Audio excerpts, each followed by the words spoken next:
Howdy, this is John. I was just reviewing some of the things we talked about this week in our leadership sessions. And this whole penny a day double, 10th multiple routine has really kind of been a conversation starter with each group. One of the things that we started to talk about was, when you target a goal and you're looking at a goal out here and you see that straight line to the goal, but yet that's not the path you take. It's more exponential. And you get frustrated in the middle of it and you quit. Well, one of the things that we do without thinking about it is when you start changing things to move toward the goal, do they get better right away? No, there's a growth curve typically, or a change of behavior, and typically you go south before you come back up north. We're looking out at that promised land of the goal, and we start going the other way. We start going the wrong way.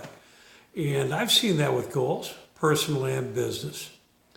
It almost seems like there is a very despairing valley that we have to go through before we reach the other side through that growth curve.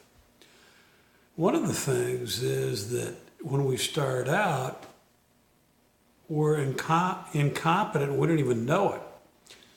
And so that first step is to become aware that I'm incompetent, that I need to change some things. Incompetent might be too strong a word, but unconsciously incompetence is a dangerous combination. Awareness at least allows me to, if nothing else has changed, allows me to know that I'm incompetent, that I need to change something. Then I've got a choice to make. I can start working on it, or I can decide I don't care and blow it off. And so as I go through those stages from unconscious incompetence to awareness, now conscious incompetence, and this is going to sound a little bit weird with all these syllables, I work on it, I work on it, I work on it, I work on it, become more competent, more competent. Now I'm consciously incompetent. I start coming out of that valley of despair. I can see it, I can feel it, I'm motivated, but still I'm going through the motions. It hasn't become muscle memory for me yet. Easy for me to say with these lips, huh? And so the goal is where I really take off is where I become unconsciously competent. I don't even know it. Now I'm really rocking. Now I'm really moving. It's that 10,000 hours to become a master that tipping point boy talks about. And I see that, whether it takes 5 years, that 10,000 hours, or whether it takes longer than that, and sometimes it might.